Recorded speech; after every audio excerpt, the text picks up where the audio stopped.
welcome back to another episode of Cooking with Chef Guy.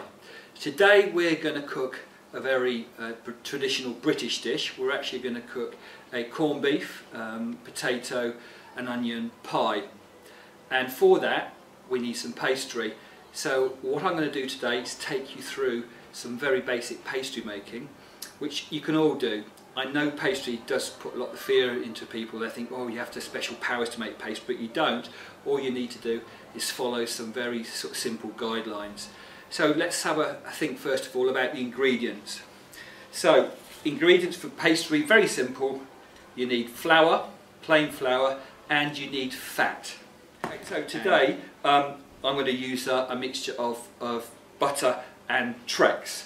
You can use other vegetable substitutes as well. It just makes the pastry a little bit easier to work with. There are also a couple of things you need to remember about pastry. It's a bit like a dog. It doesn't like to get hot and it doesn't like to be poked about with.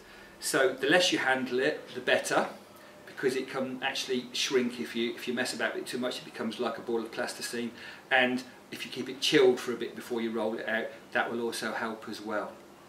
Okay, so I'll just remove these. You've seen these, the fat that's going to go into the flour, and there it is. What I need to do, it's been chilled, so I kept it all cool. I need to chop it up into little bits, and then I'm going to show you how to rub that in with your fingers. You can actually use a blender as well, a mixer, to do it.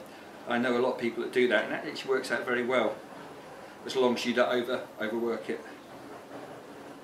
A few moments later. Okay, so we're just going to start rubbing the fat into the flour, and you use your fingertips and you just coating. What you're doing is you're coating the flour with flour grains with fat around the outside. So just rub gently, rubbing with your fingertips, and what you'll end up with, or what you want to end up with, is something that looks like breadcrumbs.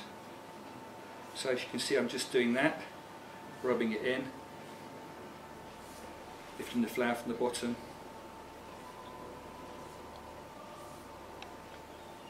A few minutes later. Okay, so we've rubbed the fat into the flour and you've got what resembles breadcrumbs. We've got to bring that together now, and we're going to add a little bit of water. But I should just mention at this point, keep the water to a minimum, and it should be cold water. If you add too much water, your pastry is going to shrink and it's going to be quite hard. So you just need a little bit of water just to bring it together. I'll try that out. I'm just going to cut that in with a knife and then get my hands in there and see if I can bring that to a ball.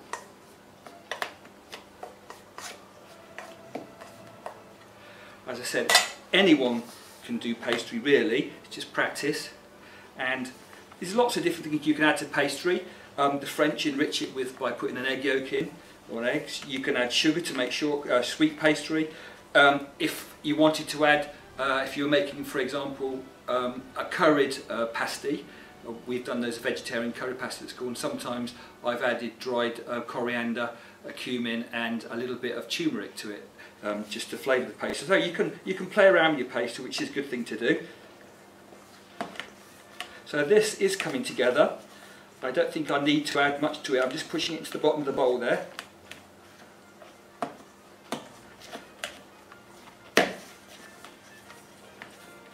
And I don't want to, so just wipe it round. I got my pastry there. Now you mustn't knead this, okay? Some of my students made the mistake of making bread once with them the week before we did pastry, and they thought it's a good idea to sort of knead the pastry. It will really make it shrink when you cook and difficult to work with. So that is done now. So what you need to do with the other golden rule is you need to chill it for at least 15 minutes, because when you do that, it won't shrink back as much when you cook it.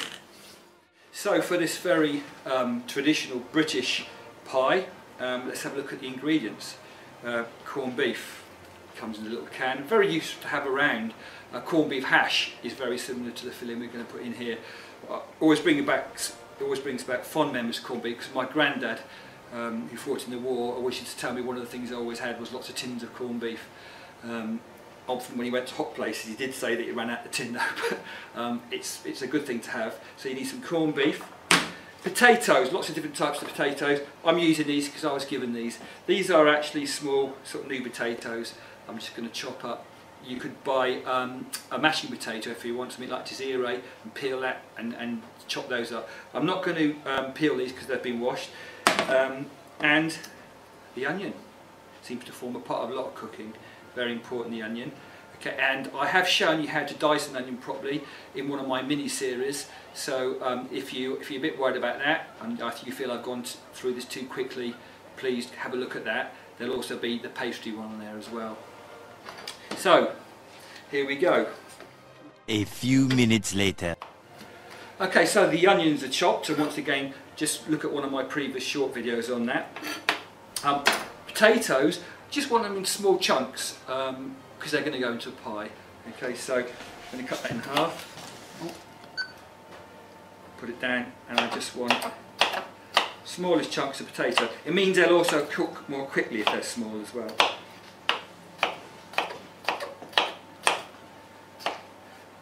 So I'm thinking maybe just another one more potato. And as I say, if you like your potatoes peeled, buy one that you use for mashing potatoes, like Zero is good, King Edward. Peel those and just dice them up the same. So I'm going to put those into a pan. I'll just show them. Okay, so that goes into a pan. You must make sure they're covered over with cold water. Okay, you don't want them. I'm just going to put some water onto the potatoes. Make sure they are covered over though. We don't want sort of iceberg effect. Totally immersed, as one of my students said. There we are, and we're going to turn those on, and they will only take about, because they're small, they should only take about 15 minutes. What you don't want to do, keep an eye on them, you don't want them falling apart completely. You just want them just cooked through, because they're going to be baked in the oven later as well. Okay, so we're going to now just fry off the onions a bit until they're nice and soft. A little bit of oil in there, and once again let the pan get a little bit hot. Now your onions, you might want to put what we say a little bit of colour on, just so they're slightly going brown, okay, just to caramelise them a little bit and then make them sweeter. So we'll leave that for a little bit. A few moments later. So the oil's hot now, so in with the onions. And we're just going to fry those gently till they get a little bit of colour on them.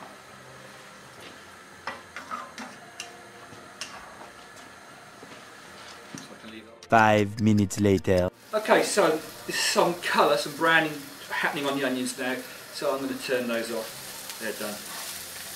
Okay, so we need to deal with the corned beef now. Now some of you might not have ever opened a can of corned beef, and you don't actually open it with a can opener, because when you buy it, there should be a key with it, either on the top or down by the side. It's important you make sure the key's there, because it is really difficult to open with a can opener if the key's missing. So take the key off, and there should be a little flap there which the key goes on, and you put the key on there and you turn. Try and keep the key level like this and don't go off at the tangent. You turn, turn, turn, and be careful of the tin because it's quite sharp. I have cut myself before on tins of corned beef, and it's a nasty cut. It takes a long time to heal over for some reason. So there we are. And we take the top off, and we're going to put it onto the yellow board. My students should know that is for cooked meats. Okay, so onto the yellow board. Move the tin out of the way. And what you want with this, you just want to chunk it up into cubes. You might not need all of this for a pie, but you can always, I mean I'm going to use about half, but you can always eat the rest in sandwiches, nice with a bit of mustard on, or a bit of pickle. So there's the corned beef done for us. So the potatoes have been cooking for about 15-20 minutes. To check them, okay, put a knife into them and it should go in easily. Okay, we've done quite a bit of sausage and mash with my group, so they should know how to check potatoes. In it goes. You want it quite soft. There's nothing worse than uncooked potatoes. So they actually look, they're quite soft now. So I'm going to drain those off. Okay, so we've got to drain the water off our potatoes. What's that called? Hopefully you got it right. It's a colander. So remember what I said in one of my previous videos, make sure there's no one in the way because you've got boiling water in here, so that's a safety point. So you just take it over. Okay, so onions are, just put them on again to just fry through because I want the flavours to mix together.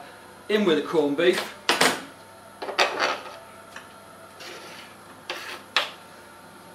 In with the potatoes.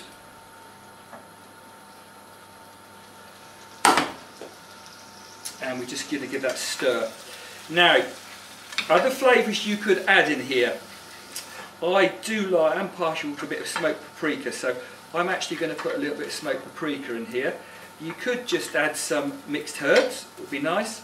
You could add, if you're one of these people that likes things spicy, you could add some chilli. Yeah, you could, which would be quite nice, either flaked, fresh or dried. So I'm going to put a sprinkling of smoked paprika into there. Remember, we never do that, do we? Just a couple of pinches. I'm also going to put a little bit of salt in there. This is called it's a salt pig, isn't it? Yeah. And it goes. And we're just going to cook that just to mix it all together. And then we're going to let it cool for a few minutes before we can do the final thing of putting our pie together. Oh, I've forgotten the black pepper. Magical powers. You've got to have them. With a pinch of black pepper in there. Beautiful. There we go. And I'm going to cook that for a bit and then turn it off and let it cool.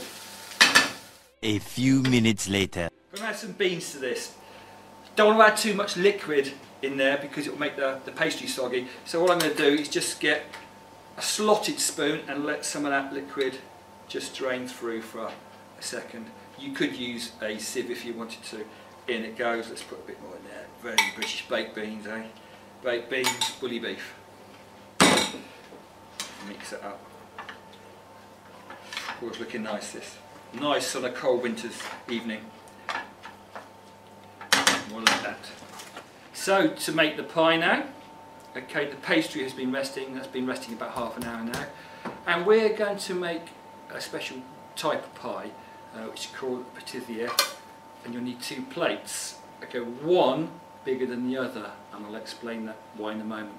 But let's just talk about the pastry, about rolling it. So it's chilled. You will need a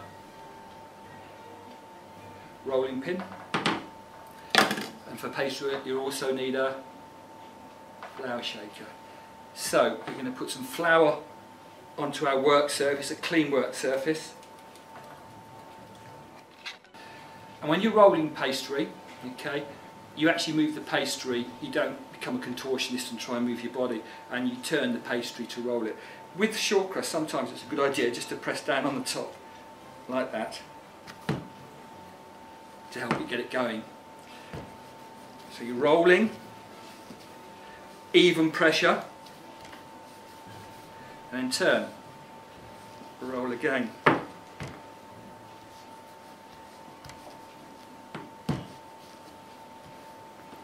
Turn it. If it starts to stick to this, your rolling pin, you can just put a little bit of flour on there. You don't want to add too much flour though, because it will change your pastry. So what I'm going to do is turn it over now. So again, roll it.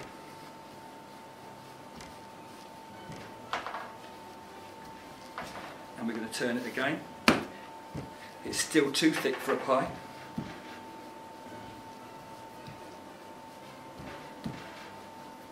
Roll it.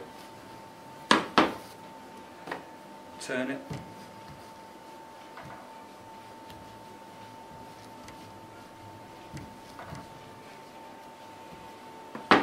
That's getting quite big now, so I might just cut that a little bit. So I'm doing it. Back to the side. Roll again.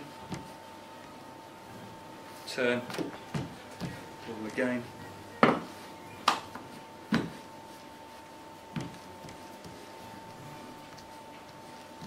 Getting there now. So I want it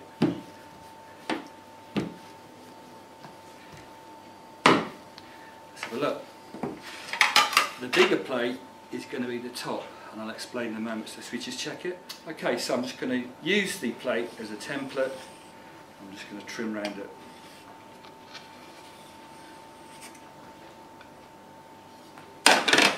Now, don't throw this pastry away, because you can use it for all sorts. I'll show you what you can decorate the top with some of it. If this was puff pastry, which is made of layers of pastry, and that's why it puffs up, when you get it together, fold it on top of each other so you're getting layers. Don't scrumple it all up in a ball. Okay, it doesn't matter too much with short crust. So there is going to be our top. And now I'm going to do the bottom bit. A few minutes later. So I've now done the top and I've done the bottom. So we're ready to start filling it and getting it ready to put in the oven. So baking tray, and I put a non-stick mat on it. If you haven't got a non-stick mat, what you can do is shake flour onto the bottom of the baking tray to stop it sticking. I'm going to put the bottom down. The bottom is the smaller bit, and you'll see why in a moment. And then I'm going to use our filling and put that in the middle. What you've got to do though, be mindful to leave a little border around the outside of the circle, because that is where the join is going to happen, and that's where you'll join it with a little bit of egg wash. Okay, so you don't want filling there. So I'm just going to put some filling into the middle. I think I'm going to be better with the spoon actually, so I shall go.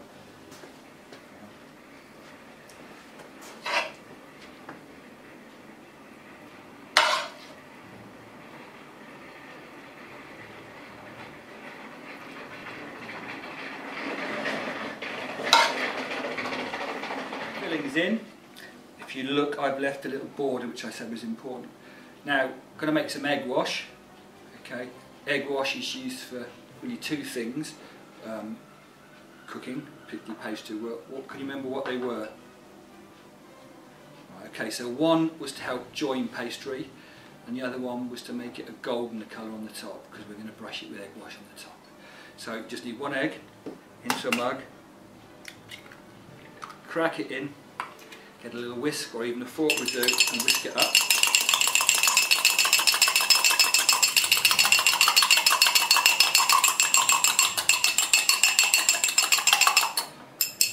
And then get a pastry brush. Voila. And what we're going to do now is just go around the edges, because we want to glue those pastry bits together. And if you can work out now why I'm going to have a bigger one for the top, it's because of this mountain of filling there. If it was the same size as the bottom, it wouldn't fit on top, it would be too tight in there. So hopefully we'll lift this on now, and what we'll do, we'll tuck all that lovely filling down, just gently tuck it in, it's looking good. And we're going to just crimp the edges to help with the join. Now I've shown you two ways of doing that. You can use your finger to push or crimp, or the other way I've shown you is if you just get a fork, you just go around there.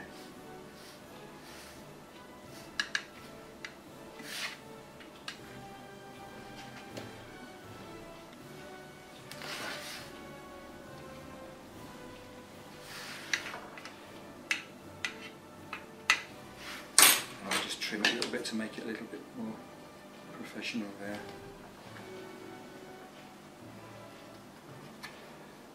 Okay, and I'm going to put a couple of air holes in the top, and I'll show you how to do some decorative leaves. My students have done this, my BTEC students have done this. So this is where your scraps of pastry come in. You're basically going to make a kite, start off with a kite. So you also want to, strange thing is, you always want to put, when you do decorations or put things on plates, even numbers don't seem to work. Odd numbers seem to look better on the plate. So 3 things on the plate looks better than 4, looks too organised. So I'm going to do 3 leaves for the top here. The Oak Grove leaves.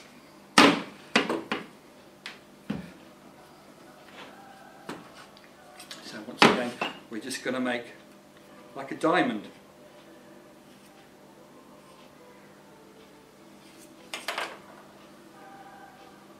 Can you see that? And what we're going to do, we're going to put some veins in it now, so don't cross all the way through, just press into it and then do some veins on your leaf. Can you see that? Okay, so you need 3 of those, so see you in a minute. Next job is to put our leaves on the top. And we need to attach them, so we're going to attach them with a little bit of egg wash. I'm also going to paste egg wash on this to make it a nice golden brown colour. Okay, we don't want the pastry looking anemic. I like it's just come out of a coffin or anything like that. So paste it on the top.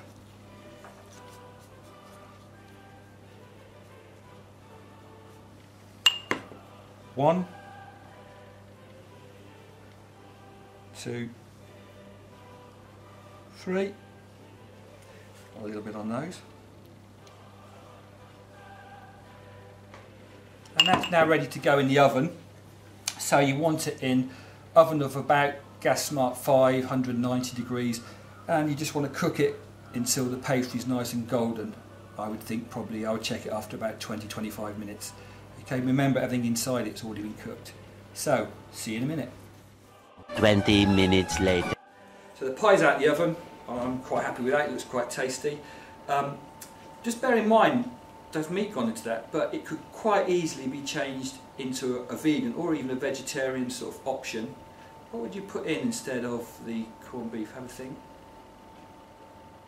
Yeah, well, you could have used corn sausages, would have been quite good in there, or corn mince, or you could have just stuck more vegetables, maybe, I don't know, cauliflower in there. So you could change it to vegetarian. If you were making it vegan, obviously when you made your pastry you wouldn't be able to use butter, but you could certainly use margarine. So a lot of my recipes can be adapted for vegetarians and vegans.